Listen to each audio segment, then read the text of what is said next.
Hey, Molly, do you know what I just heard down at the floor? No, and if it's another one of those traveling salesman stories, I don't want to hear it. Oh, no, it's nothing like that. This is more along the line of an important piece of information. One of the fellows was telling me that this is High Fidelity Month. Heavenly Day. Yep. And it seems like we just got through with Labor Day. Now, Molly, that has all the earmarks of an intended witticism, but believe me, High Fidelity Month is a pretty important thing for a man my age to think about. Well, I'm afraid I don't see anything too important about it. I sure do. It's made me realize that I don't have high enough fidelity. I'm only carrying a $10,000 straight life policy, and with inflation being like it is, that wouldn't last you any time at all. I'm going to call up one of the fellows down at Wistful Vista Fidelity and tell him that mine isn't high enough. Oh, McGee, High Fidelity doesn't have anything to do with insurance. It doesn't? Of course not. A High Fidelity is a kind of a phonograph. You mean that this whole month has been set aside for people to buy those things that you crank up and put records on? Phonographs don't have to be cranked up anymore, McGee. They work by electricity. And hi-fis are the kind that make the sound come from all parts of the room at once. Holy smoke. Imagine what it would be like to have Uncle Josh at the cafeteria coming at you from all directions at the same time. Well, most people don't play records like Uncle Josh at the cafeteria anymore. They go in more for 33 1/3 albums. Now, what good would that last third of an album do you? You couldn't listen to it unless you got together with a guy who had the other 2/3. Oh, McGee, that's not what I mean by 33 1/3 albums. I'm talking about albums that play at 33 1/3 RPM. I see. I presume that RPM stands for rousing polka music. I know you hear a lot of that stuff on radio these days. No, dearie. RPM stands for revolutions per minute. Well, how the Sam Hill could you have 33 1/3 revolutions per minute? Even in Cuba, a fair-sized revolution takes about 6 months. This is a different kind of revolution. Oh? It means that the record goes around 33 1/3 times a minute. And by having the music come out of more than one speaker, that makes the sound stereophonic. Well, there's sure nothing worse than that. And I, for one, just wouldn't stand for it. McGee, stereophonic sound is what you want when you have a hi-fi. Don't you know what it means? Of course I know what it means. I used to have the same trouble with my feet till I started wearing arch support. Oh, I give up. I just can't seem to get through to you. Oh, I don't know. You made me see one thing real clear. What's that? That I ought to just lay low during High Fidelity Month and wait for something like Dog Month to come along before I celebrate. Dogs only come at you from one direction at a time.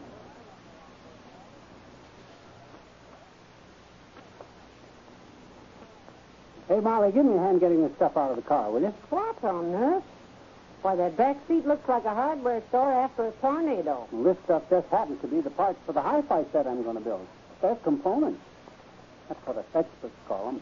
Oh, McGee, you're not going to try to build a hi-fi set yourself. I'm not? Well, are you? Oh, I sure am. This is High Fidelity Month, and I'm celebrating the occasion by building a set. The fellow at the store told me that all of the real hi-fi addicts build their own. And naturally, I'm addicted.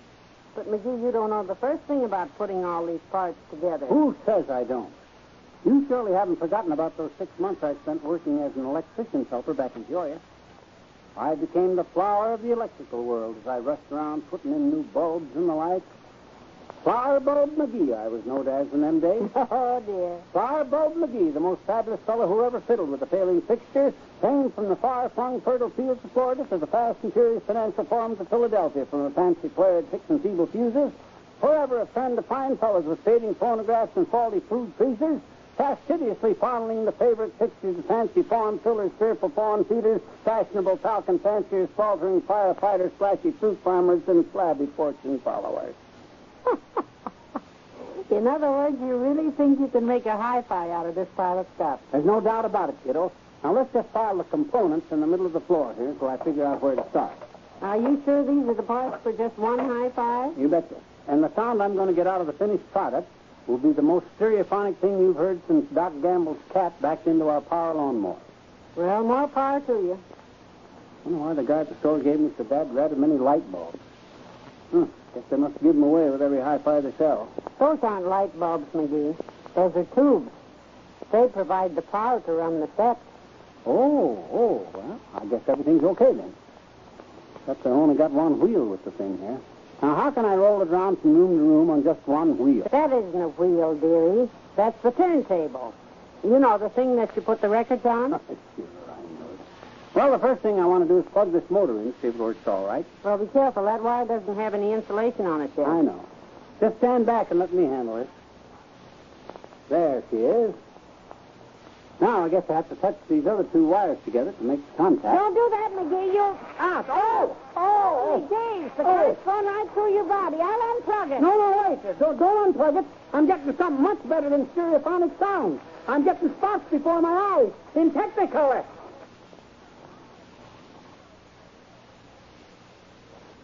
Well, McGee, you certainly didn't waste any time getting down here to the record store after we had our new hi-fi installed. Well, hi-fi is no good without records, I always say. I read that in one of the technical magazines they put out on the subject. Have you decided what kind of records you want to buy for your collection? Yeah, I thought I'd get 12-inch ones. I mean, do you want popular or classical? Oh, I think I'll stick to popular. I know where they keep the Ice and Jones records. I'm afraid you won't find anything like that. No? Soloists and small singing groups are the big thing now. Oh, well, in that case, I guess I'll stick mostly with Gene Austin and Lanny Ross. I don't like these younger rock and rollers like Rudy Valley. Oh, McGee, you're living in the past. There's a whole new generation of singers making records now. Oh? Well, let's just browse around the store then until I see something I like. All right. Oh, here's an album of pipe organ favorites. You always liked organ music. Wow, shame on you. Put that album right back where you found it this very minute. What for? Look at that picture of that gal on the cover of that thing. Well, she don't have hardly any clothes on. Oh, McGee, the cover picture doesn't have anything to do with the music inside. They just decorate albums that way to attract attention. I don't care what they do. I don't intend to have pictures of women in their snuggies sitting around the house for people to see when they come to visit us. Well, what about this album here, then? It's old Irish melodies played on the harmonica. Well, at least the woman on the cover of that one is dressed up a little more decent, but why she got her hair all mussed up like that? Oh, it just makes her look more exotic, I suppose. Well, there's something unwholesome about her. Let's keep looking. Oh, look, McGee, here's a whole album of zither music. No kidding. What's it called? The title is Music for Lovers After Midnight. Good gosh almighty. What if somebody saw us leaving the store with something like that? Why, it would be all over town. But, McGee, all record albums have titles like that. You see? Here's one called Music for a Romantic Interlude. And here's another one called Melodies from Paris After Dark. For Pete's sake, Molly, don't read those so loud. What's the matter? Somebody might hear you. But they all have names like that, McGee. You won't be able to find anything else. Of course I will. Let's see what's in this file here. Ah, here we are. Music for two on a rainy evening. Music for intimate listening.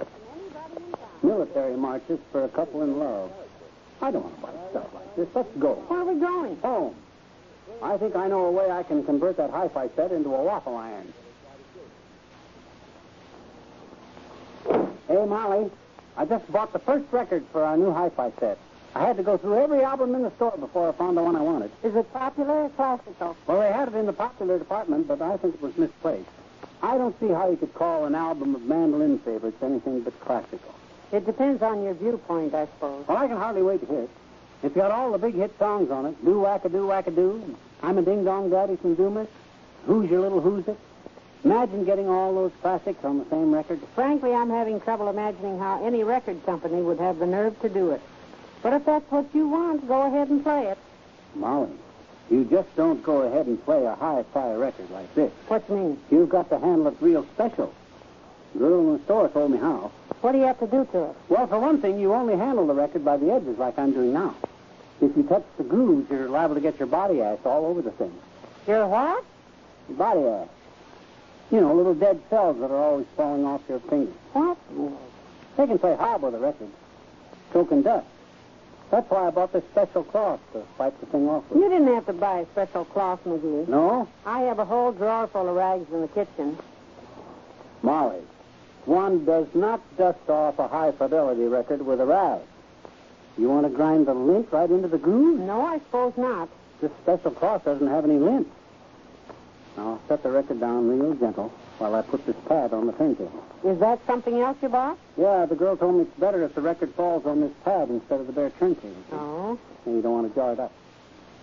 Looks like I got a faulty pad, though. There's a hole in it. It has to have a hole in it. It wouldn't fit on the turntable otherwise. Oh, yeah, I guess that's right. Ah, there we are. Now, where'd I put the record? I don't know. You just had it. Must be around someplace. That's funny. I just set it aside while I was putting the pad on the turntable. I don't see the dead red thing anyplace. Could you have carried it in and put it on the dining room table? I didn't leave this room. I just set it down someplace. Well, don't go rooting through things like a pack rat. Just sit down and try to remember where you put it. Yeah, that's a good idea. You found it. Boy, oh boy, Molly, I can hardly wait to play these new records I bought this morning. Just imagine being able to sit back in your own home and listen to classics like Cole Porter favorites played on the ocarina. And Tony Martin doing the best singing commercials of 1956. All stuff like that. Well, I must admit that you're getting a lot of enjoyment out of your new hi-fi machine. Oh, I sure am. I wish I'd bought one of these things years ago. Just think of all the time I wasted lying on the couch, when I could have been lying on the couch listening to records. Well, I wish I had as much leisure time to spend listening as you have. But I have to mop and dust the whole upstairs, so you just play with your new toy, and I'll be down in about a half an hour, Dave. Okay, kiddo, I'll be here. Oh, there goes a good kid. Looks like a coal barge from the outside, but she's a real cabin cruiser underneath. Hi, Mr. McGee. Oh, hi there, Teeny. Hi. I didn't hear you pussyfoot through the portals of our palatial palace. I did that. Yes, you sure did. Oh, boy, look at the pretty new television set. When are you going to get the part for it that shows the pictures? Well, that part would have come with the machine if this was a television set, which it isn't. This is a hi-fi. A who-fi? Not a hoo-fi, a hi-fi. It's a record player that plays music so natural that it makes you feel like you were there. Where? Where what? Where's there? What do you mean, where is there? I don't know. You said there, and I said, where's there? Well, I don't know what you're talking about, Teeny, but I'm sure it's a ridiculous question. The point of the thing is that you can enjoy classical music on this thing just like you were sitting in the concert hall. What's classical music, Mr. McGee? What is it? Well, classical music is the kind of music that gives off culture when you get too close to it. You know, stuff by Bach and Beethoven and Rimsky and Korsakov and guys like that. Can you tell classical music from other kinds of music when you hear it, Mr. McGee? Can you? Oh, sure, I can. If I don't like it, then it's classical. Well, if you don't like it, how do you listen to it? Well, you see, classical music sort of just leaks into your subconscious mind. Just laying on the couch, listening to something like Beethoven's Moonlight Sonata makes me relax and feel good all over. Do you feel good all over now, mister? I sure do. I'm as relaxed as a puddle full of noodles. Are you so relaxed that you couldn't possibly get mad at anybody? I sure am. Good music fills you with love for all mankind. Gee, I'm so glad to hear that, Rebecca. Why, what's so important about me not being able to get mad? Because my daddy sent me over to tell you that when you play your hi-fi, it makes our TV picture flop over. Oh? Mm-hmm. And he said to tell you that if you don't stop playing it, he's going to call the police. So long, mister.